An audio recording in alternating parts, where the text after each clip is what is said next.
Assalamualaikum warahmatullahi wabarakatuh. Selamat sore. Kami dari kelompok 1 ingin mempresentasikan hasil jurnal yang telah kami buat untuk memenuhi eh, tugas akhir atau proyek akhir dari mata kuliah epidemiologi dengan judul jurnal yaitu Tren Kasus TBC berdasarkan jenis kelamin di Kota Banda Aceh pada tahun 2019 sampai 2023.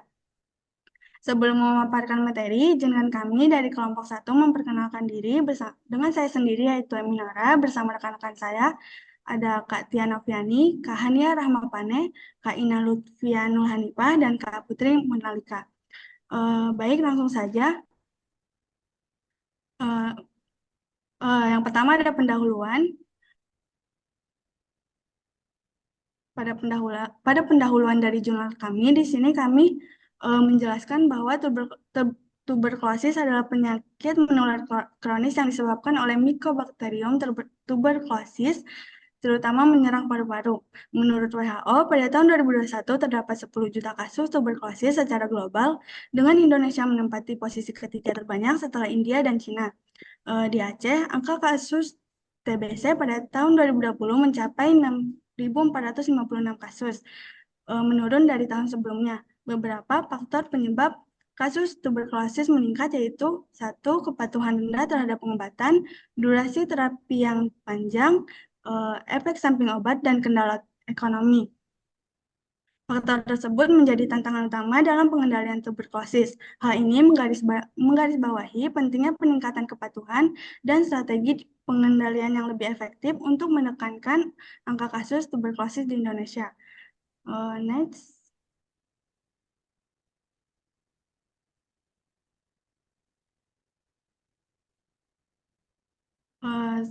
Tujuan dari penelitian pada jurnal kami yaitu yang pertama ada menganalisis tren kasus tuberkulosis berdasarkan jenis kelamin di Kota Banda Aceh selama periode 2019 sampai 2023. Yang kedua ada mengidentifikasi rasio dan distribusi kasus tuberkulosis pada laki-laki dan perempuan. Yang ketiga ada memprediksi prevalensi total kasus tuberkulosis untuk periode 2024 sampai 2028 berdasarkan pola data historis. Dan yang terakhir adalah memberikan gambaran sistematis guna mendukung pengambilan keputusan berbasis data dalam perencanaan intervensi kesehatan. Untuk selanjutnya akan dijelaskan oleh rekan saya. Baik, selanjutnya ada metodologi penelitian. Yang pertama, data. Analisis deskriptif kuantitatif berbasis data sekunder terkait kasus TB di Kota Banda Aceh pada tahun 2019 hingga 2023. Variabel yang kami ambil yaitu jumlah kasus TB pada laki-laki dan perempuan, tingkat kesembuhan, pengobatan, dan angka kematian. Analisis datanya yaitu menghitung rasio antara laki-laki dan perempuan, distribusi persentase kasus berdasarkan jenis kelamin, dan tren perubahan jumlah kasus. Yang ketiga ada prediksi kasus. Menggunakan metode regresi linear untuk memproyeksi jumlah kasus TB pada laki-laki dan perempuan untuk periode 2024 hingga 2028 serta disajikan dalam bentuk tabel dan grafik. Yang keempat ada visualisasi data yang dianalisis dan ditampilkan dalam grafik tren, distribusi rasio, serta heat map korelasi antar variabel. Next. Penelitian ini menganalisis prevalensi kasus penyakit TB berdasarkan jenis kelamin di Kota Banda Aceh tahun 2019 hingga 2023 dan prediksi prevalensi total kasus penyakit TB tahun 2024 hingga 2028 berdasarkan jenis kelamin di Kota Banda Aceh tahun 2019 hingga 2023. Baik, selanjutnya akan dilanjutkan oleh rekan saya. Selanjutnya tentang hasil prediksi prevalensi kejadian TBC tahun 2024 hingga tahun 2028 berdasarkan jenis kelamin dari data tahun 2019 sampai tahun 2023 di Kota Banda Aceh. Nah, pada tabel itu dapat diketahui hasil analisis menunjukkan bahwa jumlah kasus TBC terus meningkat setiap tahunnya. Seperti pada tahun 2024, total prediksi kasus mencapai 1.726 kasus, dengan kasus laki-laki sebanyak 1.170 kasus dan perempuan 556 kasus. Kasus tertinggi diprediksi terjadi pada tahun 2028 dengan total 4.012 kasus yang terdiri dari 2.804 kasus pada laki-laki dan 1.208 kasus pada perempuan.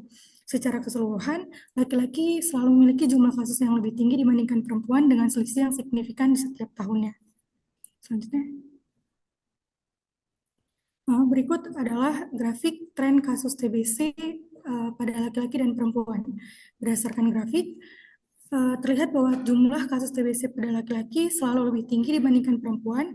Tren pada laki-laki menunjukkan penurunan jumlah kasus dari tahun 2019 hingga tahun 2021, tetapi terjadi peningkatan signifikan setelah tahun 2021 dengan jumlah tertinggi pada tahun 2023. Sementara itu, kasus pada perempuan juga mengalami tren yang sama dengan penurunan hingga tahun 2021, tetapi kenaikan kasus terjadi mulai tahun 2022 hingga mencapai jumlah tertinggi pada tahun 2023.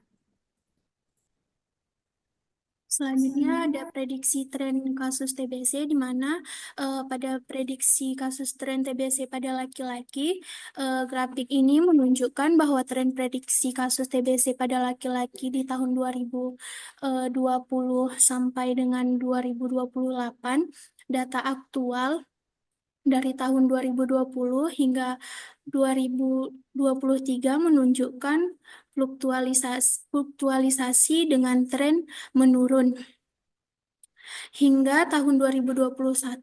Kemudian mengalami peningkatan signifikan, konsisten, dan signifikan dengan jumlah kasus mencapai lebih dari 2.500 kasus pada tahun 2028. Hal ini mengidentifikasi adanya peningkatan risiko TBC di kelompok laki-laki, sehingga intervensi kesehatan yang lebih agresif dan terfokus diperlukan untuk mencegah lonjakan kasus di masa yang akan mendatang. Nah, ini ada grafik tren kasus TBC pada perempuan, di mana pada tahun 2020 hingga 2028, data aktual pada tahun 2020 hingga 2023 menunjukkan tren fluktualisasi dengan penurunan hingga tahun 2021 dan peningkatan perlahan menuju tahun 2022. Prediksi di tahun 2024 hingga 2028 menunjukkan tren kenaikan yang stabil dengan jumlah kasus yang mendekati 1.200 pada tahun 2028. Meski peningkatan kasus pada perempuan lebih rendah dibandingkan laki-laki, tren kenaikan ini tetap memerlukan perhatian, terutama untuk mengurangi risiko TBC melalui program pencegahan dan promosi kesehatan yang berkelanjutan.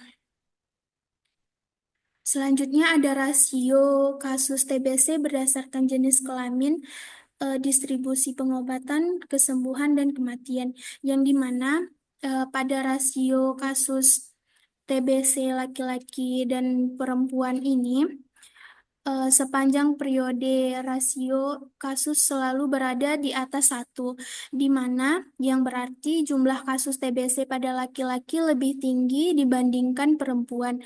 Pada tahun 2019 dan 2020, rasio mencapai nilai tertinggi, yaitu sekitaran 2, yang menunjukkan bahwa jumlah kasus pada laki-laki 2 kali lebih besar daripada perempuan. Rasio ini mulai menurun pada tahun 2021, mencerminkan berkurangnya kesenjangan kasus antara laki-laki dan perempuan. Yang selanjutnya ada distribusi pengobatan, kesembuhan, dan kematian, di mana distribusi pengobatan, kesembuhan, dan kematian pada laki-laki pada tahun 2019 hingga 2023 terdapat penurunan pada tahun 2021, yang dimana tahun 2023 menunjukkan peningkatan signifikan yang yang dalam jumlah pengobatan diikuti dengan peningkatan jumlah kesembuhan dan kematian. Secara keseluruhan, jumlah pengobatan cenderung mendominasi setiap tahun, dengan lonjakan kasus pada tahun 2023 yang semakin mencerminkan peningkatan penyebaran penyakit atau peluasan akses layanan kesehatan. Selanjutnya, Selanjutnya itu ada proporsi kesembuhan dan iya, kematian dan tren kematian.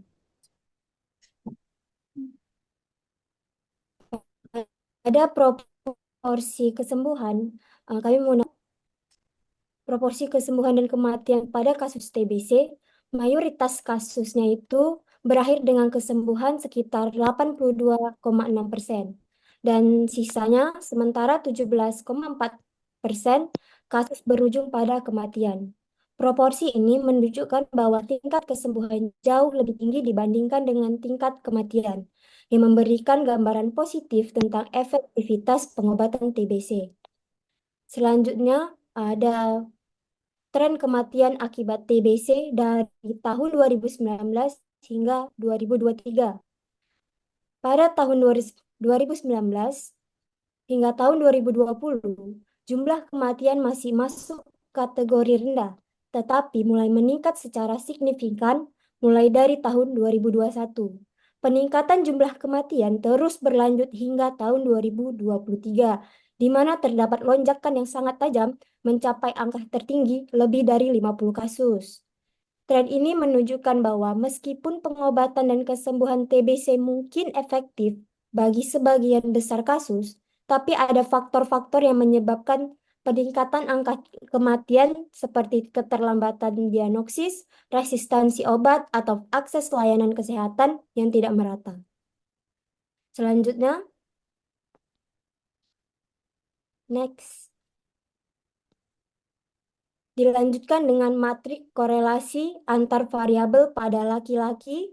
Di atas dapat diketahui adanya korelasi positif tinggi antara kasus laki dan pengobatan laki-laki, yang menunjukkan bahwa peningkatan jumlah kasus laki-laki berkorelasi dengan peningkatan pengobatan. Namun, hubungan antara kasus laki-laki dan kesembuhan laki-laki relatif lemah, yang berarti hubungan linearnya tidak terlalu signifikan. Selain itu, korelasi negatif kuat terlihat antara pengobatan laki-laki dan kesembuhan laki-laki, menunjukkan bahwa pengobatan cenderung berkebalikan dengan tingkat kesembuhan.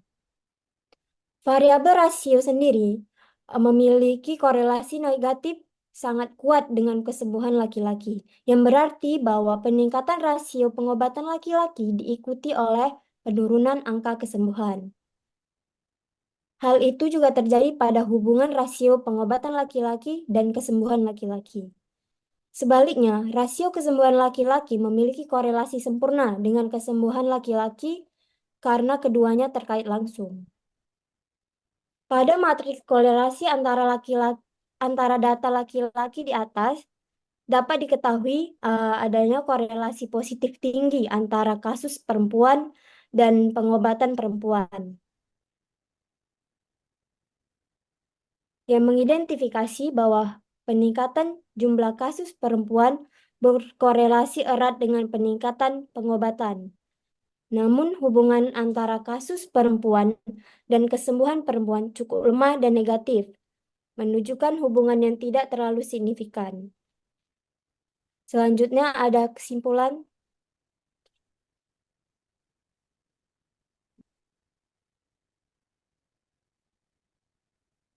Pada kesimpulan, penelitian yang kami lakukan adalah menganalisis tren kasus tuberkulosis berdasarkan jenis kelamin di Kota Banda Aceh selama periode 2019 hingga 2023, serta memprediksi prevalensinya hingga tahun 2028. Hasilnya menunjukkan bahwa jumlah kasus TB pada laki-laki selalu lebih tinggi dibandingkan dengan perempuan, dengan rasio tertinggi terjadi pada tahun 2019 sekitar 2,14 dan terendah pada tahun 2022 pada nilai 1,53. Total kasus sendiri mengalami fluktuasi tetapi tetap menunjukkan peningkatan signifikan pada tahun 2023. Prediksi untuk periode 2024 hingga 2028 mengidentifikasi tren peningkatan jumlah kasus dengan laki-laki tetap mendominasi.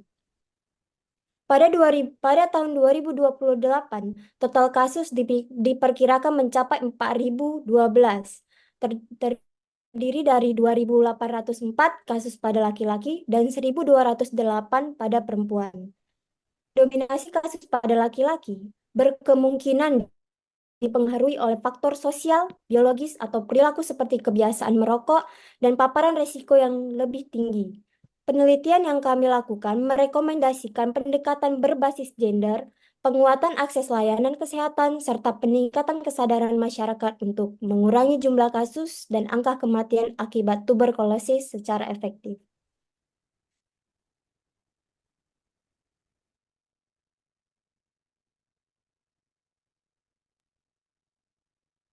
Baik, sekian presentasi dari kelompok 1. Selanjutnya kami membuka kesempatan untuk bertanya. Apakah teman-teman ada yang ingin bertanya?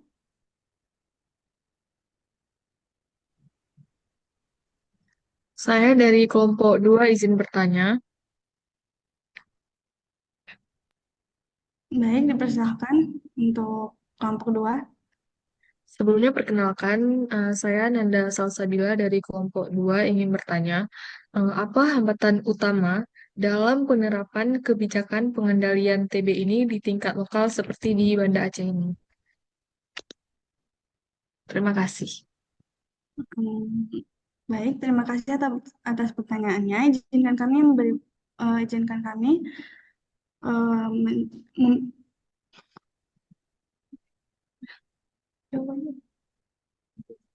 izin bertanya. Baik, apakah ada lagi yang ingin bertanya? Izin bertanya, perkenalkan nama saya Nela Ramadhani dari kelompok 3. Ingin bertanya ke kelompok 1. Pertanyaannya, sejauh mana stigma sosial terhadap pasien TB mempengaruhi keterlambatan diagnosis dan pengobatan? Sekian, terima kasih.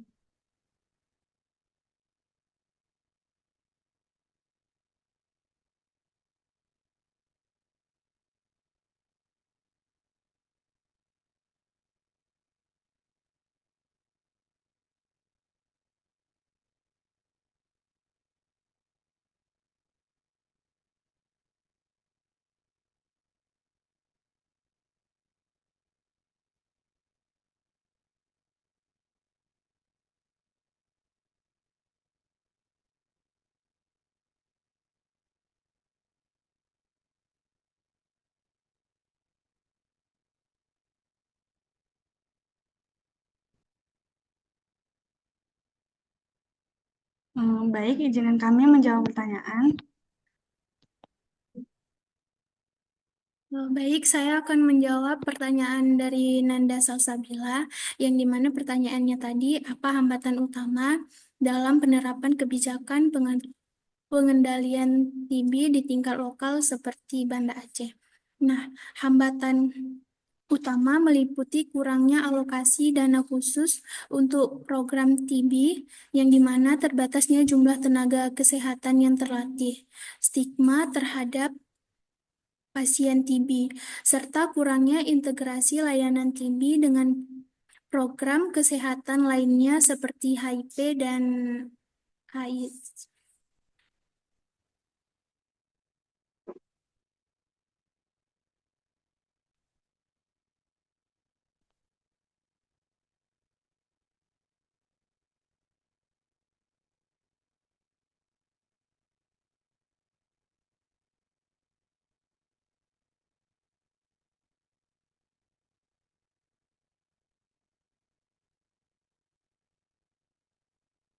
Baik, untuk kelompok 2, apakah jawabannya bisa diterima?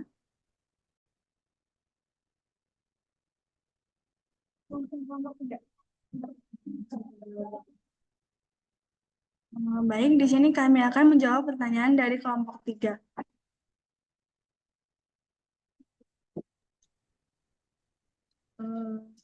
Yang Baik, saya akan menjawab pertanyaan dari kelompok 3 mengenai sejauh mana stigma sosial terhadap pasien TB mempengaruhi keterlambatan diagnosis dan pengobatan.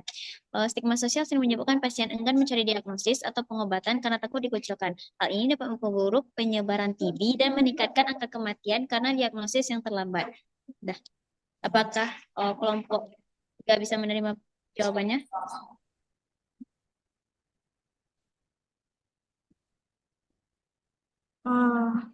Baik, itu saja presentasi yang dapat kami sampaikan. Mohon maaf atas kesalahan selama presentasi. Wassalamualaikum warahmatullahi wabarakatuh. Waalaikumsalam warahmatullahi wabarakatuh.